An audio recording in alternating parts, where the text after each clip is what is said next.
Not really in my eyes. No, that looks pretty good. I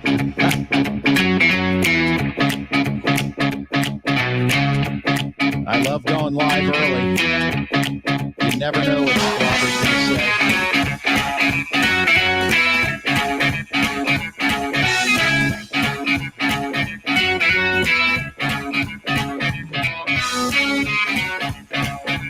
All right. Welcome to the Sports Porch Philadelphia. We are live. We are live. Yes, we are live on Facebook, YouTube, LinkedIn, Twitter, all over the world. And of course, you can always subscribe to the Sports Porch Philadelphia podcast on the iHeartRadio app, Apple Podcasts, Spotify, anywhere you get your podcasts. And if you want to visit us, you can just go over to theporcheslive.com. And what do you do, Schwaber? You click on the Philadelphia tab. It's the only tab that matters. Yes, it is the only tab that matters. And we want to thank you guys for being here on this beautiful Monday night. However, hard day to be a Phillies fan. I know. I was just about to say hard to be considering it a beautiful day after that performance against the Pirates, but we are, of course, we're here to break it down. Yeah, we're going to break it down and talk about that. I do want to remind everybody that the Grand Schwabini always drops on the Sports Porch Philadelphia, the Phillies report, before or after, however you want to look at it. Yes, and it was a testy one. It was a little testy. Yeah, you were a little upset. So you can always catch the Phillies report after every series on the Sports Porch Philadelphia podcast. Just go to Apple, iHeart, or wherever. And, hey, leave a review, drop us a line, send us a mail. Does that work? I don't think people send mail anymore. I know. Well, they do. I mean, I don't. Do you write letters? Have you written a letter lately? I have not written a letter in years. I can't remember the last letter. But I do pay some bills with stamps. Do you really? Yeah, here and there. I mean, I do half like online, but I do half. Some I just like to write out. I don't know why. You write checks. Sort of the bigger it is, the more confidence I have if I send it through the mail. That's funny. Yeah. A little weird. Weird. I admit it. All right. Well, let's just dive right into this now. As a lot of our fans will know, I do the report for the team on the other side of the state. Because you're a bastard. That's right. And so I should have that recorded. Yes. Because you're a bastard. Well, it's the truth. Yeah. Well, I had a good time, but in all honesty, listen, I was shocked, and we're just going to go right into this. Okay. Yes. And we were talking before the show. The Phillies were a team that was in the World Series last year. They're a team that had pretty high hopes and expectations going into this year. Yep. And if you're not what you are, which is a super fan, Phillies fan, watches just about every game you can, breaks it down. Right. I was expecting to see a team, and I was at PNC Park on Friday night. I did see the Schwarbomb. You saw Zach Wheeler pitch well. Zach Wheeler pitch well, and I was shocked at how poorly they seem to how can I put this, actually play the game. Right. Right. Poor base running. From running on the base paths. Right. To the simple fact of calling somebody off on a routine pop-up in the infield, and I don't want to open wounds here for all you Phillies fans, but being the Pirates guy that watches the Pirates play, I expect to see a certain level of that, not because, as everybody says, the Pirates just suck, more because they're a team filled with rookies. I mean, they're going to make a lot more mistakes. Right. So to see the likes of Harper, this is a World Series team that at times looks like it's a little league game. Yeah, and you've used that phrase many times. And I'm right, I'm right, aren't I? I got to tell you, the sample size that I watched, yes, you are 100%. And then, and we'll get into this, we'll break it down, because the other one that really just rocked my world as a baseball fan, was Sanchez throwing a no-hitter into the fifth. I didn't even know he'd only thrown 73 pitches. I wasn't paying attention to that. Right. When they brought out another pitcher, whoever that guy was, who was the guy they brought in? His last name started with a D. Anthony Dominguez. Dominguez, right. Yeah. When they brought him in the sixth, all I could think to myself was, this is the best thing that could happen to the Pirates. Yeah, Right. because they give them hope. They couldn't hit that guy. This is a total change. It's boom. Total idiocy. Yeah. So, and now, of course, they interviewed Topper after the game, and like, these are his comments. Well, before the game, Sanchez had a little stomach bug. Well, it didn't bother him through 5 innings. Yeah, I mean, what was he throwing up in the dugout after the 5th? And then he said, well, I thought he only had about 15 more pitches in him. Well, why don't you send him out? Yeah, because it only took about 4 for them to hit a home run off of Dominguez. Right. Right. And the thing is, look, I mean, just regular baseball. Okay, look, it's it would make, there are times when something like this could make sense. Maybe somebody coming back from an injury, you got to work their pitch count up. You say before the game, he's only going to pitch 65 pitches. Okay, you take him out. You know what I mean? But there's no pitch restriction here. No. This is just flat out garbage analytics. That's all it is. It's just garbage. It's, and Ricky Pitalico, who's a former Phil and former All-Star. I remember. Ricky. Yeah. And he, he does some work on the Phil's games. He brought up an interesting one where he says, tell me somewhere in an analytics book where it says you take a picture out of a game after 5 innings, giving up no hits and 73 pitches, and that's the right decision. There's no way that's the right decision ever. No, ever. I agree. Right. The analytics side of it blows my friggin' mind. Yeah. All I can think of, my best guess is that, the reality of it was, he probably is on some sort of pitch count, even though there's no reason for it, and, probably his pitch count was like 75 pitches and he was at 73. And they said, hey, you gave us 5 good ones. You're a little not feeling well. Let's take you out now, which is just stupid. I mean, it's just stupid. Yeah, no, I don't. I've seen that happen. I've actually seen it happen in a lot of games that I have watched this year, not just Phillies games, where it wasn't always a no-hitter, but you're in the 5th inning or you're even in the 6th inning, you got a 1-hitter or 2 hits. Right. Maybe you've given up 1 run or none. And they pull the starting pitcher, and then the wheels come off. Right. Oh, and here's the other one. I'm sorry, I forgot the biggest excuse, which is a total analytics excuse. Right.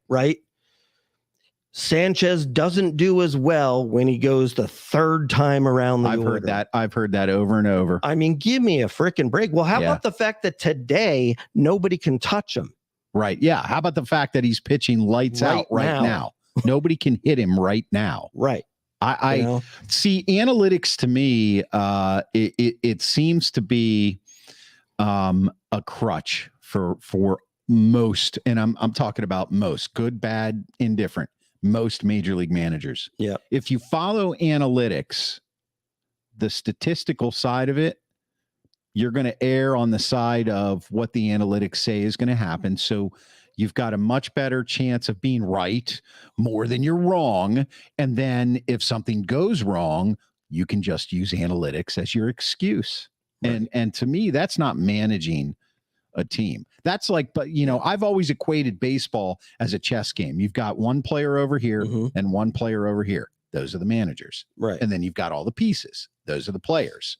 Right. And you look at the statistical, chances of this or that, and it's situational. It's just like chess. Right. But the greatest chess players of all time don't have the handbook out. Right. They're not playing it based on what the book says. Right. Or to me, I think what you do is, I think there's room to incorporate the analytics, but then ultimately the final decision is what your gut tells you. Right. So like, look, this makes perfect sense to me. Like if I'm Topper, okay, I might be looking at things and I might say, okay, he did tell us he had a stomach bug before the game. He's not feeling great. He's thrown 73 pitches. His last couple starts, most he's thrown 75, and 3rd time through the order, he tends to get hit a little bit. but today's got a no-hitter, and I'm going to put him out there at least until he gives up a hit. Right. Isn't that basically how you would work it? Yes.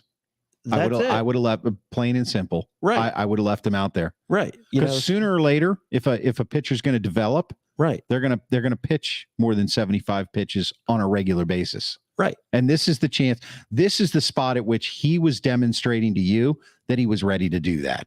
Right. That's it. Right. That's end of story. Yeah. Leave the guy in. I'm watching the game, and I'm not even paying attention to whether or not there's been a hit yet until the 5th inning, when I realize, oh, he's no-hitting the Pirates right now. Now, whenever you see that, you're like, well, it's only the 5th inning. You know, a lot can change between now and then. But in my mind, I was thinking I might be watching a no-hitter. Exactly. And then the next inning, he trots out Dominguez. Right. I'm like, what in the hell is going on? I'm going to do the report for the Pirates after this game. It's just sickening. I mean, I just, it is sickening. You know, I mean, it's just, you can't make any sense out of it. It's just, please just stop it. Yes. You know what I mean? Yes. Stop it with the computers and, and all this kind of garbage. Yeah. You know what I mean? Yeah. I mean, my God, like, it's really with everything too. You know, it's like you got these guys and they it's like a left-handed hitter and they won't let him hit against lefties. I know. You know, I mean, look, maybe that's the right move for some people. Right. You know, maybe they have a lifetime average of 150 against lefties. Okay, fine. That makes sense. But, when you have a youngster coming up trying to prove himself, let's see if he can hit lefties. Don't just take it away from him. I know. You know what I mean? It's irritating. So let's talk about the fielding, because that was the other thing. What in the hell's going on? So now, full disclosure here. I have seen some issues like this on the Pirates as well. Sure. So I don't think it's necessarily a Phillies problem, although the errors, Marsh and Rojas, and then the drop pop up. What is going on with fundamentals in the game? Well, I mean, are they practicing this? See, that's the thing. I don't think they are. Yeah, I don't think they are. Doesn't look like it. To be honest, what I think happens is something like that happens, and they're just like, "Hey guys, come on, this is the shortstop," and they got to call the guy off. But nobody ever actually practices it. Yeah. You know what I mean? Yeah. It's like they just think well, that'll never happen again. Yeah. Yeah. And then it does. And then it does. Right. I mean, look, some of it can be, when you are switching players around positions quite a bit, which they've been doing, so Edmundo Sosa could play shortstop. He could play third. He's playing third. The usual is Turner plays short and Bohm plays third. So maybe they're used to each other. But, the bottom line is Trey Turner, apparently, that's his ball. And he's got to call off the third baseman, who's actually obviously struggling with it. He was fighting it. Yeah. It's just amazing to me that they're standing right next to each other. I know it's a big ballpark, but my God, you can't hear the guy say, "I've got it." All ballparks are big. Yeah. I mean, it's just unbelievable. We've had that issue in right field with Castellanos and Stott and Marsh. And I mean, it's just, it's just really terrible. I mean, and there's been some, and one of the things I had mentioned in my podcast, I think you might have missed this one, but in the second game, there was this ball that KJ Choi hit out to right field, and he was given credit for a double. Oh yeah, no, Did you see that? Yes. Did you see that play? Yes. I mean, the ball hit him in the glove. I know. I mean, it was. I don't know how that is not an error. Yeah. But the point is it's G-Man Choi, by the way, not KJ. Just get it right. If you're gonna say the guys. Get it right. But I mean, we're talking I mean, some of these balls are just going right to them, and they're botching them. Yeah, like even the other game where Marsh charges the ball. Yeah, and it hits the top of his glove and bounces underneath him, and now it's a triple. Right. And they gave Endy Rodriguez a triple for that, by the way. Right. Now, to me, that's a double and an error. That's a double and an error. Yeah, actually, that should have been a single and an error. Right. Exactly. And look, I'm not going to get too hard on him, because at least he's making an aggressive play. He's trying to do something. Right. But, at the same time, that's not the first time I've seen that this year from Brandon Marsh. Right. He's done that a couple times. Yep. And, sometimes you just have to have situational awareness in baseball. Like, just like know what the situation is. Like, hey, it's much better to give up 1 run or 2 runs than 3. Right. Right. You just got to deal with it. And then we move on to the base running, and how the especially the last game where you had 3 rookies on the Pirates make the veteran runner Harper look stupid. Right. Well, actually it was really making Bohm look stupid. That too. Yeah. Because he's the one that initially got caught. Right. Because I think what happened was, like, I guess what you could say is give Harper a little bit of credit here, because he tries to stretch a single into a double the other night. Terrible decision. Yeah. Well, Davis does have a cannon. Yeah. For an arm. And give him credit. The guy in the outfield, Henry Davis, the first overall pick of the Pirates from a couple years past, he's got a cannon for an arm. And, Harper tested him and he got burnt. Yep. And so in this situation, in the final game, it's a ball pretty well hit into the outfield. And what Harper does is he takes, kind of a hard go. Yep. And I think he was looking to see if, in case the ball is like, really offline. Right. He's gonna go, but he puts on a hard stop, and Bohm isn't even looking at him. Yeah, Bohm just thinks he's gone, and Bohm's like halfway down to third. Know? Well, the real kicker is when Rodriguez threw that ball to second. Right. And that's when Harper decided he was going to try to make it home. That was the play where if I'm Harper, I'm erring on the side of I'm just going to stay on the bag. Mm-hmm. That was the mistake he made. And now, as far as Harper is concerned, though, I would think he gets a little bit of a pass on that, because he's back from an injury. He's only played, however many games, 25 games or something, and he just wants to win. So yeah, well, I mean, but at the same time, though, this isn't something new for him. Right. He's always aggressive on the base paths, and sometimes it ends up being great, and you're like, yeah, he went for it and he stretched a single into a double, but to be honest with you, he gets caught quite a bit. Yeah. I'd say it's at least 50-50. Yeah, and like when you're battling for a playoff spot, that 50-50, right. It's the out hurts more than not scoring, because the out is another opportunity for somebody to knock you in. Right. Yeah. Exactly. And I know look, I'll kind of give him a pass just because I'll say he's playing hard. Yeah. Well, that's very true. And that's okay by me. I'll take it if he's playing hard, but there's just a lot of questionable decisions on the base paths. Just a lot of fundamental errors.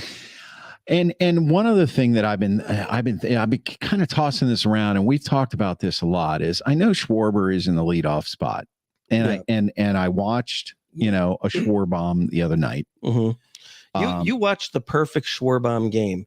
He had a home run, a double, went 2 for 2, and had 3 walks. I know. And the score was 2-1. Right. Yeah. I mean, they should have had more runs. Right. I'm questioning why he. Look, and this is going to go against the grain, but then the next 2 games he struck out a lot. He did. Yeah. Yep. He actually had a couple walks, but then he also struck out. He had like 4 straight strikeouts at one point. He struck out in big spots. Yeah, and I'm thinking to myself, like, okay, if this guy is a guy that when he swings the bat, he's going to knock one out, but if he doesn't knock one out, he might walk, or he might strike out. But he's not going to hit you a bunch of singles. He's not going to get a triple, What? I don't think he should be batting first. I think he should be batting. I think he should be batting fourth because he's going to come up like a Schwarbaum. Now that one that he hit happened to be a 2-run shot. Right. Okay. But most of the time leading off, he's going to get up. I mean, obviously the first at bat he has, nobody's on. Right. And one run may or may not win a game, but one run in the first inning is not a game that you're necessarily, you're still essentially tied. Right. You know, so I'm thinking like, what is the logic behind now continuing to keep him in the leadoff spot if he's going to strike out so much that it's, unless he hits a home run, which is also, he hits a lot of home runs, but it's still rare compared to the amount of at bats he gets. Like I know he gets the most home runs per at bats and all that kind of shit. I'm just saying, like, why not put him in the lineup where he's got a better chance at having one or two guys on? So the Schwarbaum, more often than not, is a 2-run homer or a 3-run homer, because it seems to me like the Phillies are struggling to win games by more than 1 or 2 runs. Well, I mean, it's a long. It's like a debate that we've been having for 2 years with him on the team. You know, for whatever reason, he seems to put up the best numbers in the number 1 spot. Right. And when he does hit his, first inning home runs, there's something like, like I think he's got like 7 this year, and they're like 7-0 when he does it. You know what I mean? It's like stuff like that. I mean, I guess part of the issue as well is that, if you have him like, 4th or 5th in the lineup, then you're also potentially killing innings with all of his strikeouts. Yeah. You know what I mean? Yeah. So, so that's more why they have like, lately they've been playing Bohm, who really I think is their best pure hitter, him and Stott. Right. They're putting Bohm at 4 and Stott at 5. And actually they gave Castellanos a day off today. They moved Bohm up to 2nd. So, that's part of it too. And then, there's also the other part of it where, sometimes towards the end of the game, you're looking for that one bomb. And, usually if you can turn over that lineup, that one last he'll time, get his 5th at bat. He'll get his 5th at bat. But, look, to be honest, he's a flawed player himself. I mean, he's like, and that's kind of part of the issue with the Phillies is they have a lot of flawed players. Like Schwarber does one thing and he does one thing great, and that's hit home runs. Right. And he walks. Right. Okay. But he also strikes out a ton, and he can't play left field to save his life. Right. And he's not fast. I know. Okay. Which is why you've made the argument, why not just DH him, period? Right. And so he's a flawed player. Right. You could even make the argument that right now, because Bryce Harper can't play the outfield because he can't sling it yet with his arm, he's kind of a flawed player. Right. Because you're left with him playing a position that he's not comfortable with or DHing, and he doesn't have the power that he usually has. So he's flawed. Like, to be honest, Nick Castellanos is flawed. I mean, he also is a pretty bad fielder. Right. Yeah. Well, I mean, this seems to be a theme. Yeah. I mean, it's the whole team is flawed. Right. And, that being said, somehow, like since June 1st, they have the 2nd best record in baseball. Really, I think it's been the pitching that's really kept them going. It's really the pitching. I mean, because they got 5 serviceable starters and they got a pretty solid bullpen.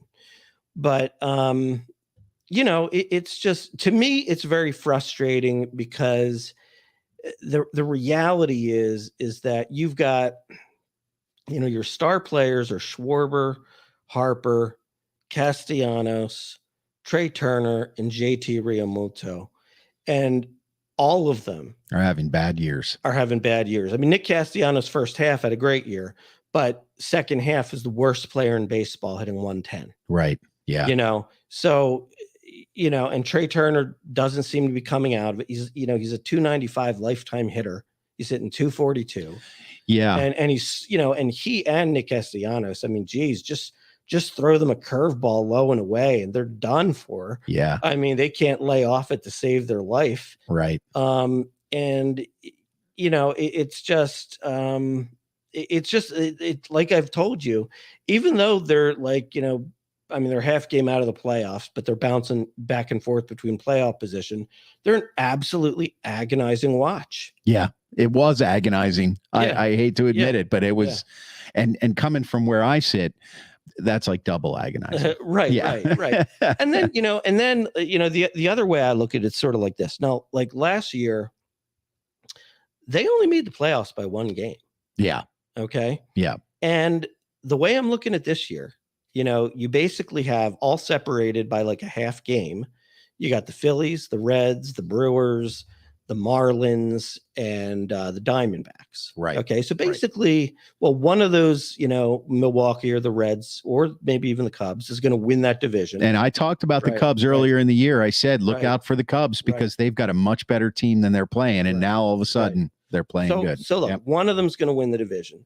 So basically you've got 3 teams going up against 4 teams, and maybe somebody else will jump in. Maybe the Cubs jump into that. Maybe San Diego gets hot and jumps into that. I don't know, but the bottom line is it's pretty much looking like there's 3 spaces for 4, and there's 4 teams. Right. So bottom line is, to me, it just seems like we've been here for a while, and it's probably going to go down to the wire like this. I agree with you. I agree with you. So if it's going to go down to the wire, and you need that one more win, right? You can't afford to lose games like this to the Pirates. No, you can't. Okay. And not only that, but here's the other part of it. The other part of it is you can't give up the game before it even starts. And what I mean by that is, look, I mean, when you've got young players who are your best players, like a Bryson Stott, and he's hitting 306 and he's, the 4th best average in the National League, something like that. And he's young and has no injury history whatsoever. And he can play every single game. Okay. There is, and basically he's your best hitter this year. There's no reason why you take him out against the Pirates to give Josh Harrison time at second base. Here we go. Back to that. When he's hitting 203. Yeah, I agree. And even this. Now, look. Now, Garrett Stubbs, who's the backup catcher, I do get the, okay, give your catcher a day rest, a day game after a night game.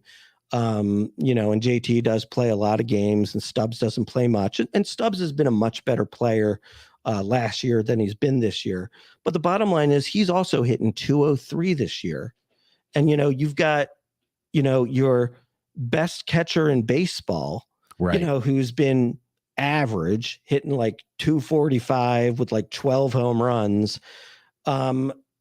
He's got to play.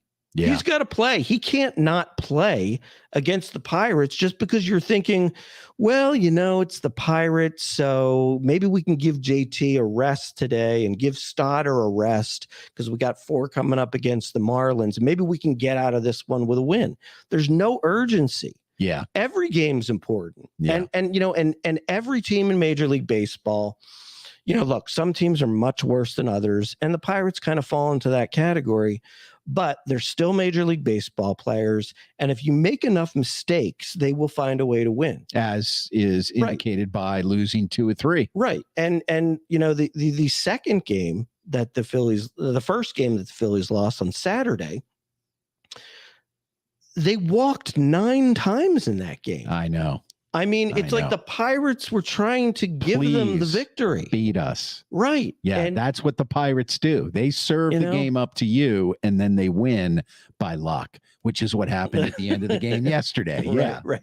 Yeah. But, it's really frustrating. I mean, when you're, when you have aspirations of being a potential World Series team, I mean, like, to me, and I've been watching the whole season, and I've seen the good, there's been some really good stretches, but the reality to me just seems like, chances are slim like that they're going to win anything this year, simply because, look, of those top 5 that I talked about, if 3 of the 5 come around, I'll be surprised.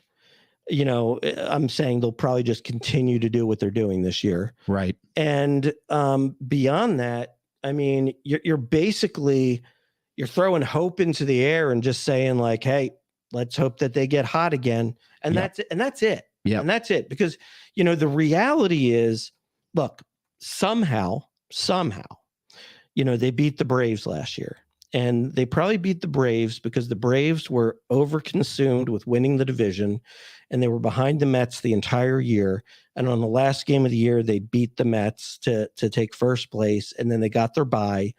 And then, it was sort of like an emotional letdown. And then they didn't play for a week because they had the bye. And then they got the red hot Phillies. Right. And the Phillies beat them 4-1. But, if we're looking at it right now, let's just say the Phillies get the second wild card and they win the 3-game series, and next they got to play the Braves. Like, there's zero reason to think that they're going to beat the Braves. Yeah. Zero. Yeah, I agree with you. I'm looking at the standings right now, as far as the wild card goes. You got San Francisco, Milwaukee, and Miami. And then you got the Phillies and the Diamondbacks right on their heels at a half game and a game out, respectively. But here come the Cubs, 3.5 out of a wild card. What I will say about the Padres, and I've watched the Padres play a few games. They played 6 games against the Pirates this year. If you want to feel a little bit better about yourself, Schwaber, the Padres this year, 1-5 against the Pirates. So, well, but you know what though? I think the Padres are hot right now. Well, the Padres are 6-4, and they've won 3 straight in their last 10. So, yeah, I mean, they're on a little bit of a streak. But I'll tell you one thing about the Padres that I've witnessed in watching them play: they are way too cocky. That is their problem. Yeah. Oh, yeah. They way too cocky. They are. So.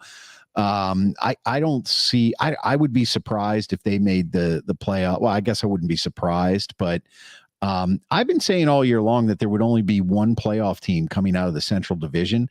But now that it's tightened up and it's kind of a race between the Brewers and the Reds, it's entirely possible that you could see 2 playoff teams out of the National League Central. And if that happens, that would probably cut the Phillies out.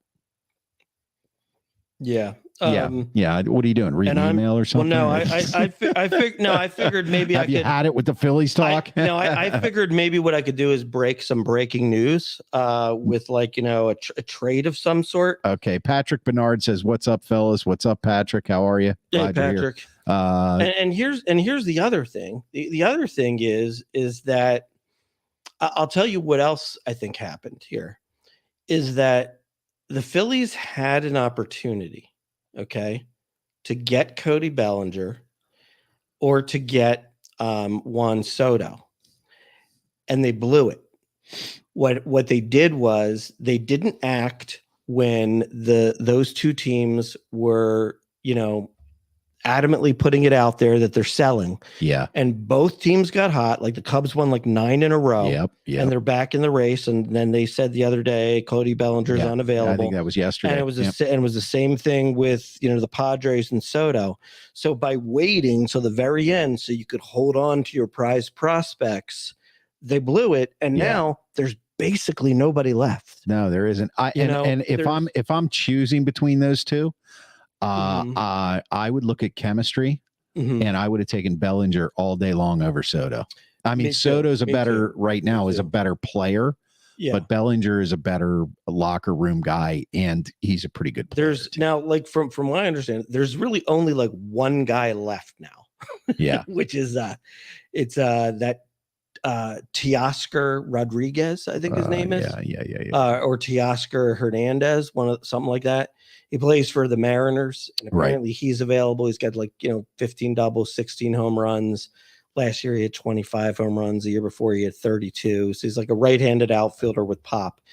That's about it. That's all that's left. They don't get him. They're not getting much. Yeah. This has been, unless something happens in the next 24, they got till 6 p.m. tomorrow Eastern time. Right.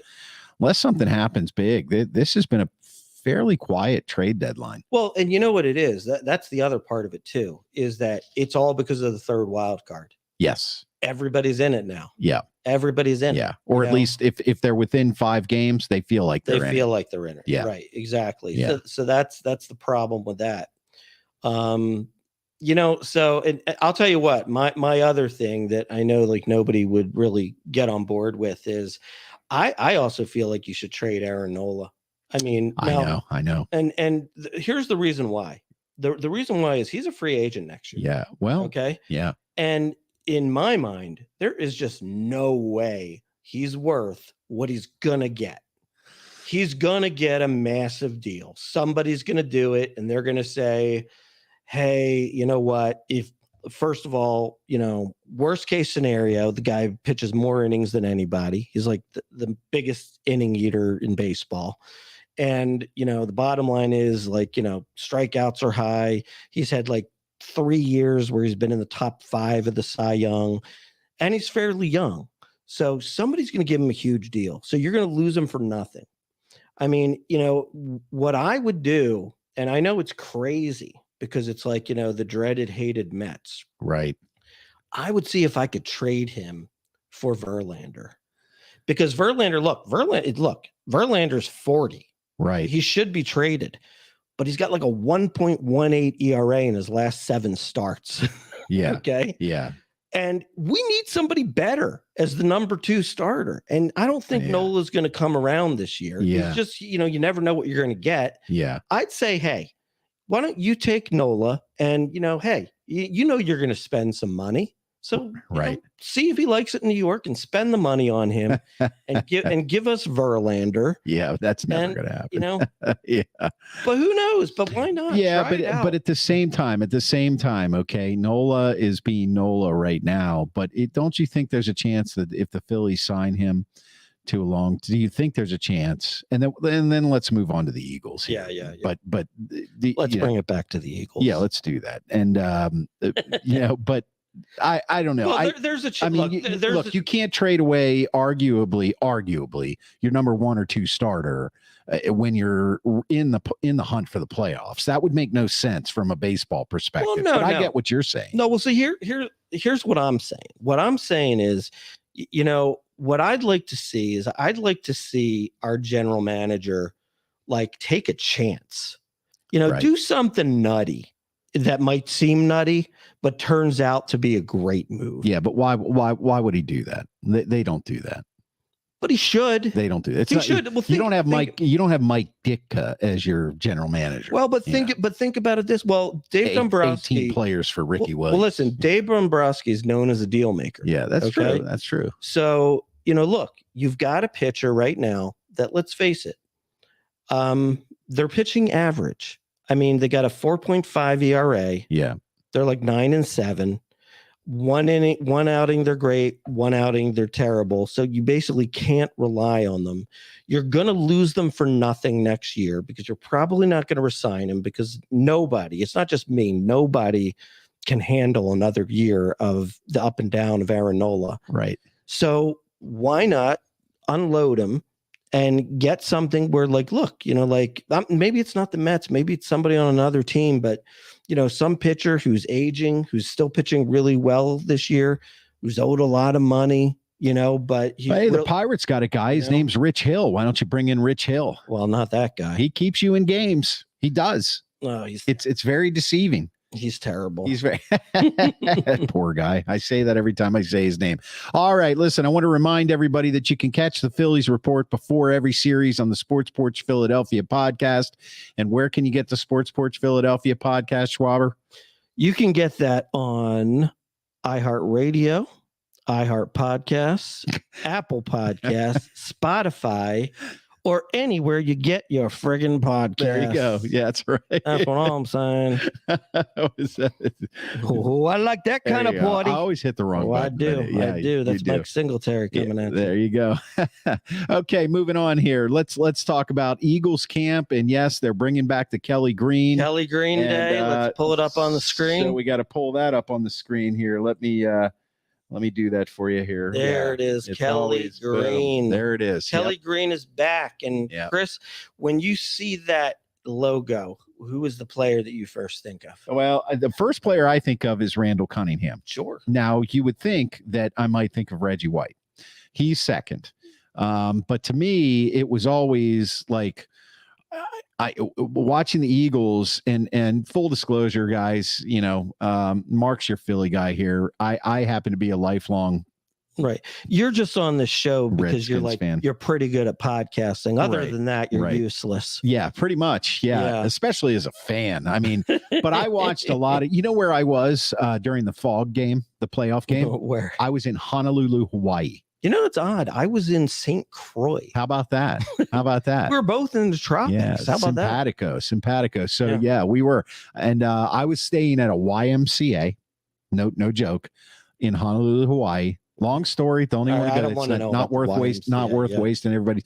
But it was playing early in the morning because it was in Chicago, right? And Pat on Track says Jaworski. Jaws, and I remember Jaws in the Kelly Green.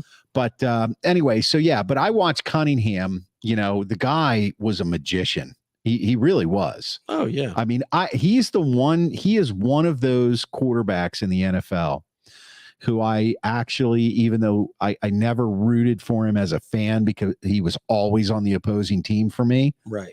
I felt sorry for him that he didn't win a Super Bowl. Oh yeah. I mean, because he was a great player. He was a wasted talent. Absolutely. And not because of him. It was because of the teams he played for at the time. It was because of the coaching. Yeah. Because they were a Buddy Ryan defensive first team, and he never had a decent offensive coach. The one year he finally did. Yeah, Minnesota. He gets to Minnesota. They go 15-1. Yep. And then the kicker that never misses a kick in his life, Gary Anderson, misses the kick to go to the Super Bowl. I know. So yes, and then the second one is Reggie White, and I don't need to say anything about that guy other than, oh my God, there never was, and there in my opinion, I look at guys like they're now called edge rushers, but you look at like the TJ Watts, the JJ Watts, you look at the interior guys like the Aaron Donald. Sorry, there's no comparison. Reggie White was just a disruptor. Reggie White could be on the field and injured and not even able to run, and teams would still double team him and worry about him just because he was Reggie White. And that's coming from a guy who rooted against him for years. But that guy was by far in my lifetime the greatest pass rushing monster I've ever seen. And I mean, Charles Haley was great. Dexter Manley was great, but Reggie White set the standard. That guy was unbelievable. And then of course he goes to Green Bay. This was like the Eagles curse. He goes to Green Bay and wins a Super Bowl. Right. And he was just as good in Green Bay, but really where he made his bones, it was on that Buddy Ryan defense. Yeah. See, the thing about Reggie White for me is I can't ever get that excited about Reggie White because I just feel like he played half his career in Green Bay. Yeah. Yeah. I feel like he's not like fully 100% an Eagle. Yeah. Yeah. But that happens a lot. It's where he started. I think a lot of people do see him as an Eagle. Yeah. But to me, I just sort of look at it like, his shining moment was winning the Super Bowl with Green Bay. And I think he had 3 sacks in the Super Bowl. And, to me, it's just kind of like, it kind of bothered me that when he left Philadelphia, he left for 2 reasons. One, the Eagles management at the time was garbage. Laurie didn't own the team yet. And they were willing to just let him walk away over money. Right. And he was one of the first free agents. That was when free agents. Right. Yeah. Right. But the one thing that I just didn't like, I just didn't care for at all, was, just say that you went to the Packers because you got a better offer. I know where you're going. Don't say, God told me to go to Green Bay. Yeah. Give me a frickin' break. Well, you know what? I'm gonna push back on that a little bit after I get this comment by Pat on Track in here. Even as a Bruce Smith fanboy, I can say Reggie was the best DE ever. Yeah, and Bruce played on the Redskins for a little bit, and I enjoyed watching him. That was the downside of his career, but he was still good. To me, Bruce Smith never even ever, and he was great. but this is how great Reggie White was. I never put Reggie White and Bruce Smith even in the same category. I put Reggie White at the top of the mountain, and Bruce Smith was like, at base camp, and then everybody else was below them. And I can't remember what I was going to say after. Oh, the whole Green Bay God thing. Yeah. Look, he was an ordained minister for real. So you think he really spoke to God? Well, I'm not going there, Schwaber. You're not gonna lure me into that one. No, what I'm saying is I get what you're talking about, and in principle, I would agree with you, especially considering the money that you nowadays when a player says God told me to go there. But back then, I think Reggie White could have gotten just about anything he wanted money-wise from just about anybody, and Green Bay was not a good team. But they did have Favre. They did, but it wasn't the Hall of Fame Favre yet. It wasn't the guy where you were like, this guy's definitely a Hall of Famer. It was Favre looks like he's a pretty good quarterback. But see, and that's why I think he did go for the money. Well, of course he went for the money. Why else would he go there? But my point is that he could have gotten that kind of money probably anywhere had he held out a little longer. Everybody was going to pay Reggie White. Everybody was going to pay Reggie. Yeah, I'm just. And I think his thing was like, I could have gotten paid in LA. I could have gotten paid in New York. I could have gotten paid anywhere. But God said, you're going to get paid in Green Bay. So he went to Green Bay. No, I'm just not a huge You're pissed. Fan. No, you're pissed. You know what? I'm not a huge fan. And you know what? It's not just me. Typical Eagles. It's not just fan. me. Now he Just is deceased now. So rest in peace. Yes, we love you, Reggie. But I know, like, when there's been like reunions, like, it doesn't seem like he was like a cool dude. Yeah. Like, nobody cared, like, I don't know. We'll never know that. And I'll be honest with you too. Now, granted, guy plays a different position, but at the same time, I still thought there was a better pass rusher in the league, and that was Lawrence Taylor. I thought Lawrence Taylor was the best pass rusher I've ever seen. Yeah, I would put those two right next to each other. Different position. You're absolutely right. But Taylor was, total. He changed the linebacking position. He was a game wrecker. Yeah. Absolute game wrecker. Yeah. And of course, cocaine probably helped that, but. Sure. Well, it makes you a little faster. Yeah, I know. It's always helped me. I get a little faster. No. All right. Well, hey, I didn't give my Eagle. What is yours? When I see that, I think of my man Mike Quick. I knew you were going to say that. I was just a big Mike Quick fan. I know. Because me, like, look, bottom line is I'm not some big dude. I'm skinny. I used to be skinny. Actually, I'm quite large right now. But my whole life until 40, I was skinny. Yeah. Beware the 40. And so, back then, like, hey, the only position I could play was like wide receiver or cornerback. Right. You know, so I was always like a big receiver fan. And I'll tell you what, Mike Quick, he had his career shortened a little bit by injuries, but to this day, I don't know that there's many guys that had better hands than Mike Quick. Yeah. He really was a great player. I was actually at a game, I believe Pat will probably remember this. I think it was against the Bills where in overtime, Jaworski threw a 99-yard bomb to Mike Quick to win the game. He walked into the end zone, I think backwards. So yeah, and he made this catch in the Fog Bowl game that was just like insane. It was just like it was thrown up and there were like 12 people there, and somehow Mike Quick came down with it. He was great. So I would also put him up there as wide receiver, one of the best names for a wide receiver. Oh yeah, how can you not love it? And you got the Quick Six nickname. Yeah. So you got to do your impression. You used to do the impression of the Eagles radio broadcaster. You'd say like Jackson to the inside, Quick to the outside. Right. Give us the impression, Schwaber. It's been a long time. Who was that guy? What was his name? Merrill Reese. Yeah. Yeah. You'd be like Jackson to the inside. Be like, the backs are in the eye. You got Jackson to the near side and Quick to the outside. Jaworski takes the snap. He's rolling. He's looking. He's got it. Mike Quick's got it at the 30-yard line. He's breaking free. He's at the 20. He's at the 10.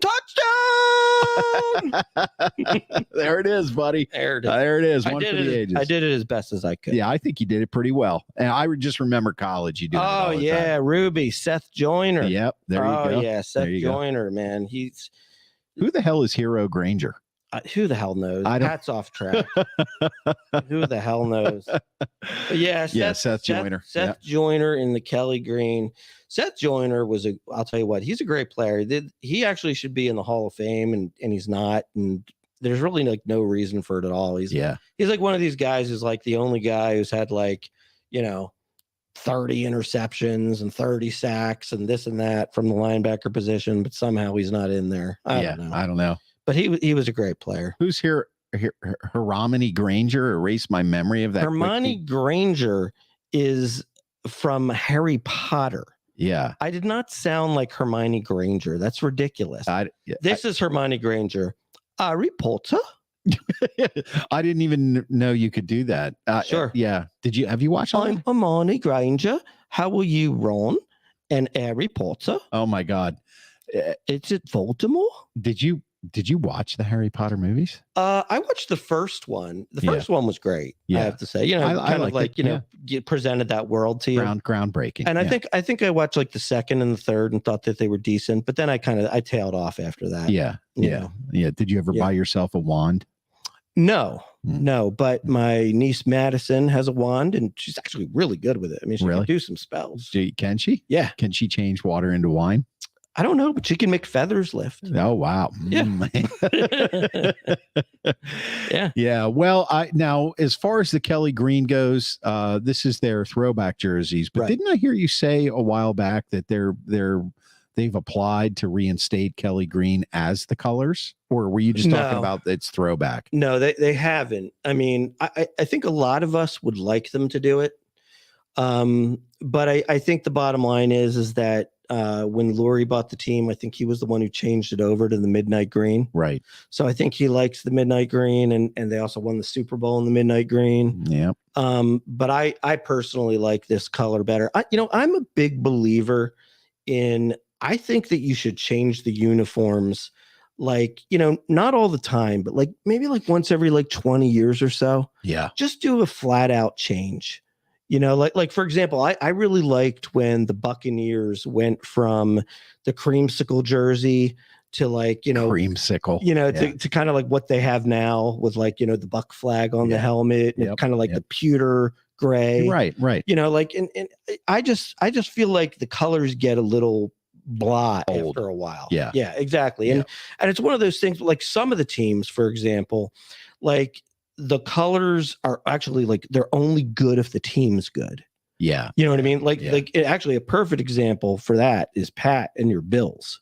Like if the Bills are good, their uniforms are like kind of cool. Yeah. But if they're bad, oh boy, those uniforms, they hurt your eyes when they're awful. Yeah. They're awful. Now, the only argument I would have against that, there are a couple teams that have some classic uniforms that literally never get old. And you know who I'm talking about, the Steelers and the Raiders. I just don't think you can change them. Well, yeah, I probably wouldn't change it. Well, actually, I take that back. Raiders, I wouldn't change. You would change the Steelers? Well, because it's something that's been bothering me my entire life.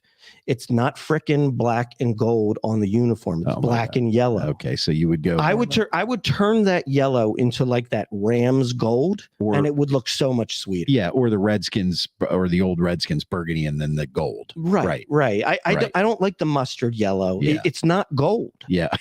And it irritates the crap out of me because I think it looks crappy. That's obvious. That's just bottom line. Yeah, that's the Steeler way. So, okay, listen, man. Wait, look, camp has started.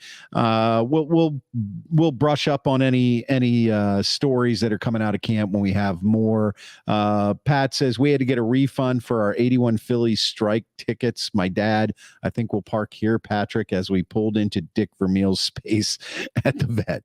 Okay, off the rails. Yeah. Well, he's trying to be part of the show. Well, we do appreciate you, Pat.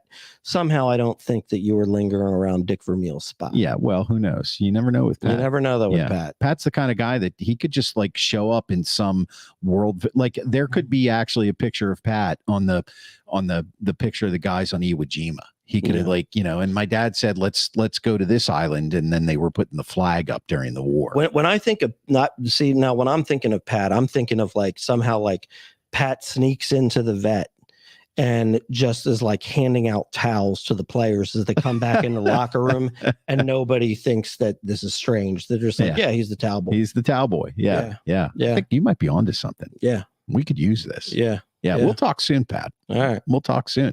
Okay. I think this is what we're going to do. Here's what we're going to do. This whole Kelly Green thing and talking about old Eagles, I'm actually kind of enjoying this. It is fun. All right. So before the season starts, we're going to do two things. We're going to do, of course, a spectacular where we make predictions. Okay. Spectacular. And then we're going to pick our favorite Eagles of all time. At all positions, except like interior line. We'll do offensive linemen. And then defense, we can do like tackle or edge rusher, but also favorite coach and some favorite moments. So we'll have two separate shows where we do that coming up for you guys. Now I want to move on to something that's this has become a tradition on Philadelphia Beautiful on Facebook. If you're watching us, thank you. And I want to remind you guys, you can subscribe to the podcast, Philadelphia Sports Porch or the Sports Porch Philadelphia on the iHeartRadio app, Apple Podcasts, Spotify, or anywhere you get your podcasts, and grab us on theporcheslive.com/Philadelphia. Click the Philadelphia tab. It's the only tab that matters. It really is. Yeah. And Steve is finally on the show. He says Harold Carmichael. Yeah, Harold Carmichael. You know why he said that, and right? He's right behind us. Yeah, that's because that's the only Eagle he knows. So, okay, so on Philadelphia Beautiful, the 5th annual Philadelphia Beautiful Cheesesteak Championship is happening right now. The voting has started a few weeks ago. Visit Philadelphia Beautiful on Facebook to vote. I'm going to put that up there on the ticker underline there. Just go to, if you're watching us on Philadelphia Beautiful, what we've got here, hold on, I claim Bill Berge right now, Mike Quick. Okay, we're moving on, guys. We're moving on to cheesesteaks. So Keith Jackson, way to drop the ball in the end zone in the fog bowl, Keith Jackson. Didn't he go to Green Bay then too? I think he did. Reggie White called him over there. God said, you need to talk to Reggie. Yeah, exactly. And then he won a Super Bowl. They both talked to God and they won a Super Bowl ring. Hey, Schwaber, maybe you ought to talk to God. Well, I've won a Super Bowl ring recently. So Philadelphia Beautiful, the cheesecake. You realize the last podcast we did last week, you actually did say cheesecake, and I didn't pick it up until I listened to it. No, I didn't. So anybody who's chiming in was like, why are they doing a cheesecake contest? Although doesn't Philadelphia have pretty good cheesecake? I'm sure we do. Yeah. I mean, I think the bottom line is at our age, cheesecake is just as good as a cheesesteak. Yeah. Sometimes cheesecake follows cheesesteak. Yeah. When you're fat. All right. So are we into the Sweet 16 yet? Not into the Sweet 16 yet. Almost there. I think we have got maybe 3 more that are going to make it in. Right. I know today was Pat's. Today was Pat's versus Angelo's. And look, I knew Angelo's was going to crush them badly. Right. Because people have been clamoring for Angelo's to be in the competition forever. And so I knew they were coming out in full force, and they have kicked butt today. So Angelo's is going to be in that Sweet 16 unless there's some crazy run on Pat Steaks later tonight. So if you're a Pat Steaks fan and you're watching or listening when do you cut off the voting? Midnight? I cut it off at midnight. Yes. Yeah. Which means you cut it off whenever you feel like it. No, that my staff will cut it off at midnight. Gotcha. I've got a couple people, monitoring. They've got a hard stop. Yep. At 11:59 and 59. Yep. So, this year it seems to be going really, really well. So get on Philadelphia Beautiful's Facebook. You can see it down there. Just search Facebook for Philadelphia Beautiful. If you're on there now, go back and find the post of Pat Steaks. It was probably about 12 hours ago. It was put up. And Pat Steaks are who? Angelo's, right? Angelo's. So Pizzeria. They make a great cheesesteak. That's right. Yeah. Well, a lot of pizza joints make good cheesesteaks. They do. Yeah. Paladin pizza. Yeah, I'll have a mushroom pizza with. I can't tell you how many times I heard that. Yeah. I heard that. It's interesting. It's interesting because for whatever reason, somehow I maneuvered off of the pizza angle.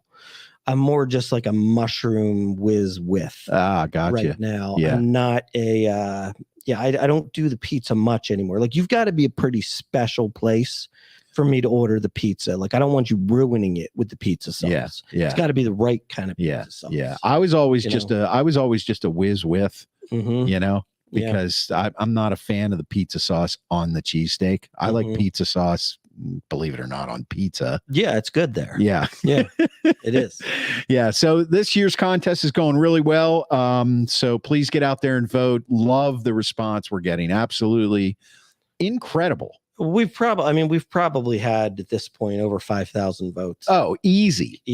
I mean, and I can't wait as we get down closer and closer to this. We'll talk about what's going to happen for the winning cheesesteak joint, because we're going to make a trip out there. I hope it's not in New Jersey, but if it is, we'll be there anyway. Yeah, Donkey's place came up pretty big. Yeah. I'll tell you what, the Donkey's people were on me like crazy, and they showed up in full force the other day. Yep. Donkey's is in it. Lillo's Tomato Pies is in it. I know, Jersey's pushing. They want to be a part of this. Jersey is repping. Yeah. Well, you know, like I've always said, you can't have a good Philly cheesesteak anywhere but Jersey. So that I had something else I wanted to say, but you know what? I think I'm just going to do this. Yep. That's it. That's what I'm going to do. That's what I'm going to do. Listen, guys, I and Mark Schwab. Oh, I know what I was going to say. If you have a favorite cheesesteak joint and it isn't in the list, don't worry. You can always let Mark know at Philadelphia Beautiful, and he can always try to get it into next year's list. We're going to get Gazzos in next year. Stop asking there me. You go. So thanks for listening and watching everywhere. The Sports Philadelphia podcast can be found on the iHeartRadio app, Apple Podcasts, Spotify, or anywhere you get your friggin' podcasts. And you can always find it on theporcheslive.com, theporcheslive.com. theporcheslive.com. Click on the Philadelphia tab, the only tab that matters, and go Birds. Yeah, we're dropping the podcast right after the show, folks. Thanks for being here.